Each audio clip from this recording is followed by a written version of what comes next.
So Act 2, Scene 1, it begins, the setting is Belmont, a room in Portia's house. So we are in the city of Belmont, and the scene is set up in Portia's house. There's a room in Portia's house where there's flourish of cornets. Enter the Prince of Morocco and his train, Portia, Nerissa, and other of her attendants.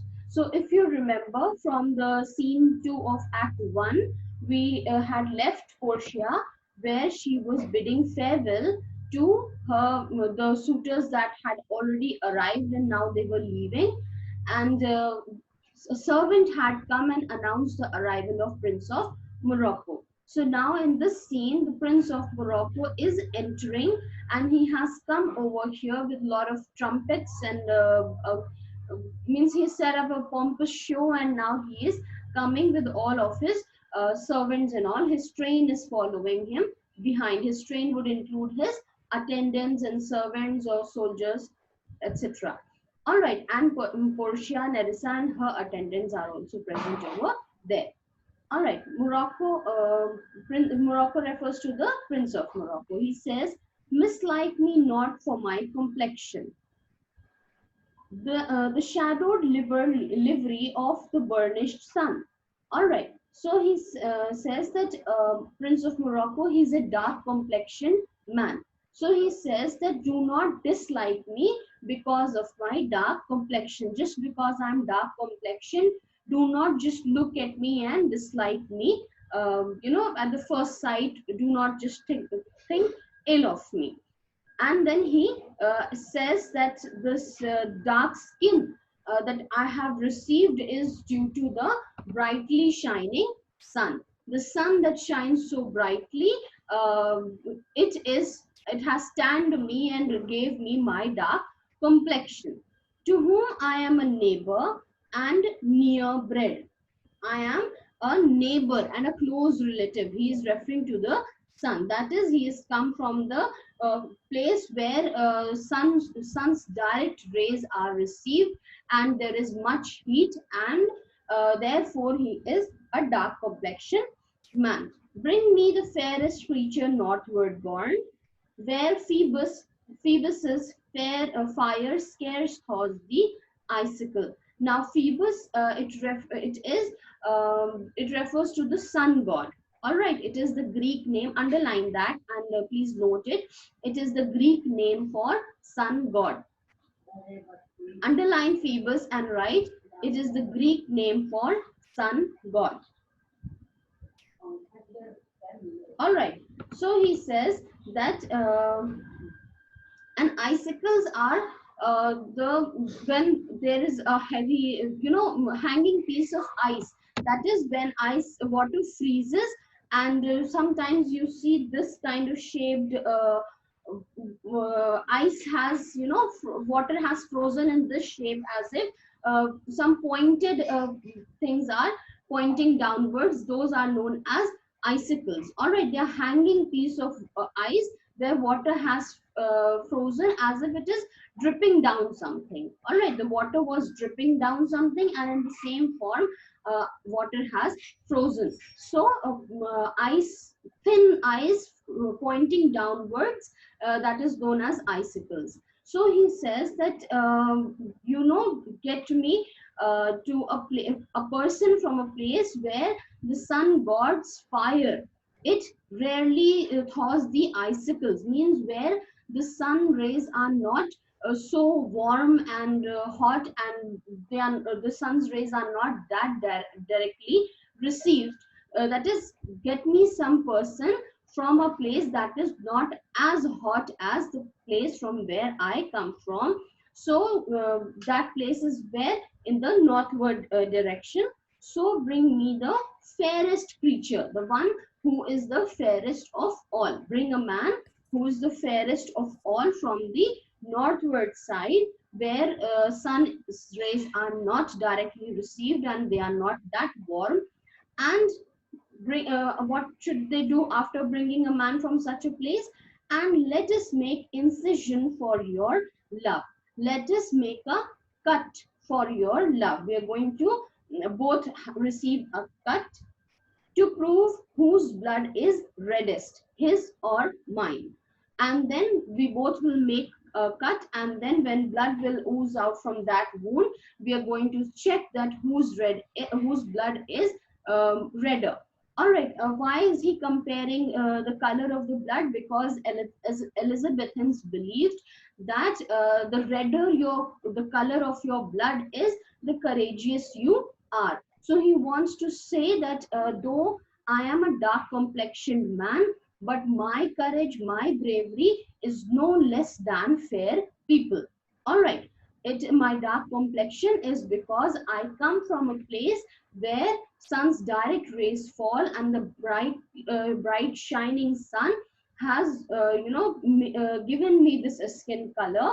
And do not judge me by my skin color. If you want, you can call of the fairest man from the coolest place, and then we both will make cuts in our bodies, and you can check the color of the blood. You will find that you can see for yourself whose blood is redder, his or mine. That is, whose courage is more, mine or his. All right. Then he says that I tell thee, lady, this aspect of mine. What aspect? The appearance. Had feared the valiant. He says that it has terrified, this aspect of mine, this appearance of mine, this face of mine has feared, terrified brave men.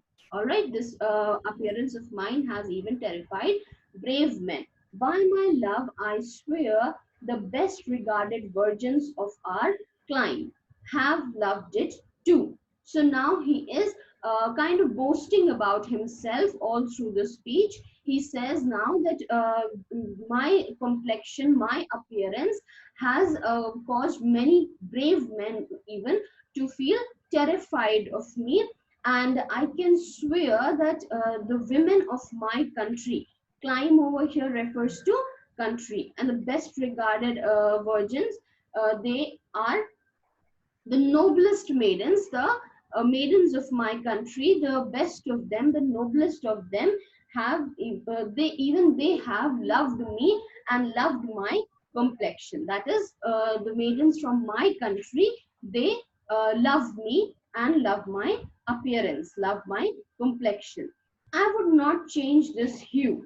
So I would never want to change the color of my skin, except to steal your thoughts, except if it was necessary to win your attention. If it is necessary to change the color of my skin to win your attention, then I would change the complexion of my skin. Otherwise, I'm very happy with it, and I won't compromise with it at any case. All right, my gentle queen. So throughout the speech, you can see that the Morocco prince, he is continuously boasting about himself, telling her that his black skin is not a demerit of his, but that too is a merit, because it terrifies the other people, and he swears that the maidens of his country are in love with him and his appearance. So now Portia says that in terms of choice, I'm not solely led. She says that if you're talking about if you regard the choice, the condition of choice, then I'm not solely led by nice direction of maiden's eyes. Means I'm not just entirely moved by the external appearances which attract a young lady. You are saying this why? Because generally young ladies, they are attracted by the appearance of men. So she says that I do not have those maiden's eyes. I'm not led by desire, or just looking at the appearance. I'm not entirely moved by the appearance of a man. Do not think in that way. Besides the lottery of my destiny. And she says that and in addition to that, first of all, I'm not entirely led by the external appearance of men, and secondly, the lottery of my destiny, that is the lottery plan that has been set up, that is my fate is decided by the lottery plan. It is decided by the luck and not by me. Bars me the right of voluntarily choosing. It prohibits me. The lottery is prohibiting me. It is stopping me from choosing, from the right of voluntary choosing. It has not given me the right to choose a husband for myself on my own. So even if I am guided by the external appearances, I can't do anything. So do not explain that to me. My fate is left to luck. Whoever wins the lottery is going to be my husband. I am not allowed to choose. The lottery is prohibiting my choice, and I cannot, go and choose someone. I do not have the freedom to choose whom I want. But if my father had not scanted me, if my father had not bound me in this way and hedged me by his wit, he had not, stopped me or prohibited me or bound me by this lottery, which his wisdom has devised. Hedged me by his wit means that his wisdom has planned out, or, set it, devised the plan to yield myself his wife. Who wins me by that I told you. You renowned, you yourself, renowned prince, then stood as fair as any comer I have looked on yet for my affection. So she says that if I was not bound by this lottery that has been devised by my father's wisdom, I would have chosen a husband by the method I am telling you, and I would, you in person, would have had a good chance of winning. That is, I appreciate you. All right. So she's saying that I would have given you, if not a famous prince, you would have a fair chance of any suitor I have seen so far. That is, of all the suitors that I have met so far, of them, you had a good chance of winning. All right. Then Morocco says, even for that, I thank you. That is, you are thinking that I'm capable of winning your heart. I'm a capable suitor, so I am thanking you for this. Therefore, I pray you lead me to the caskets to try my fortune. He says, please take me to the caskets and let me try my luck. But this scimitar that slew the Sophie, a Persian prince, that won 3 fields of Sultan Suleiman, I would outstare the sternest eyes that look. All right. Sophie, he was an emperor of Persia, and he says that, but this scimitar is a curved shaped sword. All right. The prince of Morocco is bearing a sword, and it's a curved shape, different kind of sword that is known as scimitar. And he says that this sword slew the Sophie and a Persian prince. All right.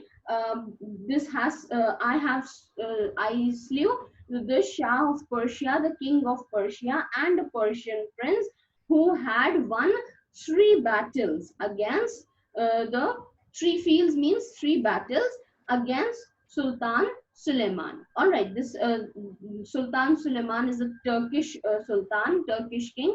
You can underline that Sultan Suleiman and write Turkish Sultan over there. And for Sophie, you can write Emperor of Persia. Sophie was an emperor of Persia, and Sultan Suleiman is a Turkish sultan. So he says that Sophie and his prince, a Persian prince, they were so brave that they had fought 3 battles against Sultan Suleiman. They had fought 3 different battles and won the battles against Suleiman. And those brave Sophie and prince, they have been killed or slain by me with this sword. Again, he's boasting of his courage. All right. So he says that I have slain such brave men who had won 3 battles against the Sultan of Turkey. I would defiantly look into the most fierce eyes, outbrave the heart most daring on the earth. He says that I am going to, I can challenge the most daring man that is present on the earth. That is the bravest man that you know. I can challenge him. All right. Pluck the young sucking cubs from the she bear.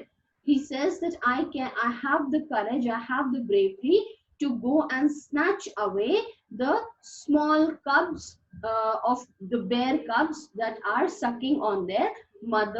I can go and without any fear, I can go and snatch away the cubs from the mother bear. Yeah, mock the lion when he roars for prey. I can even challenge the hungry lion. When he roars for prey means when he is going out for hunting, when he's hungry, when it is hungry, when the lion is hungry and it is going out for hunting. At that time, it is said that the hungry lion is the dangerous, means it is most dangerous when it is hungry. So he says that I can even challenge the hungry lion when it is just going out for hunting to win the lady. So my love for you is such that I can go through all these circumstances to just win you and your heart. But alas, the while.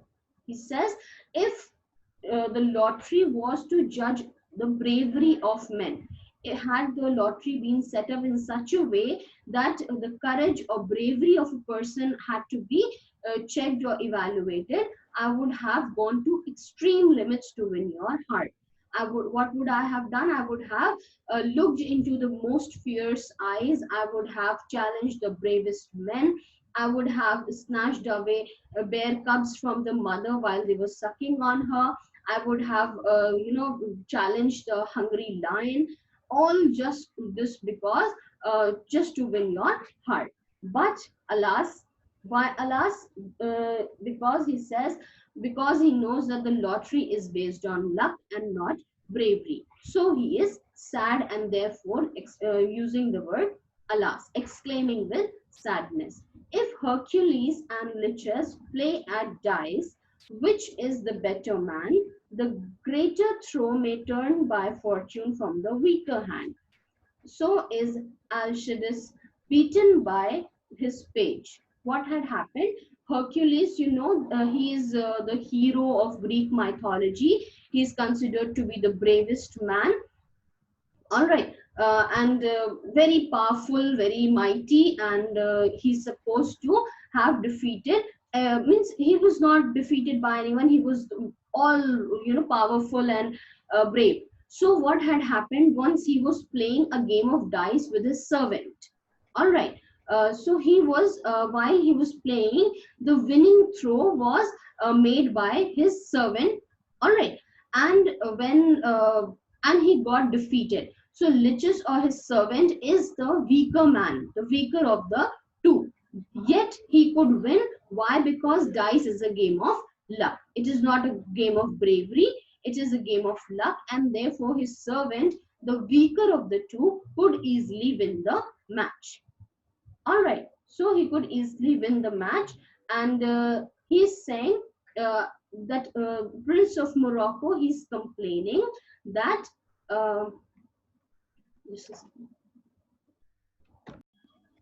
he's saying that he could have been easily defeated by the servant, even though he was the weaker of the two. So this is a matter of luck and not of bravery, and therefore he is also scared. Prince of Morocco, he says that he is also scared because here also, it is a game of luck where he cannot do anything.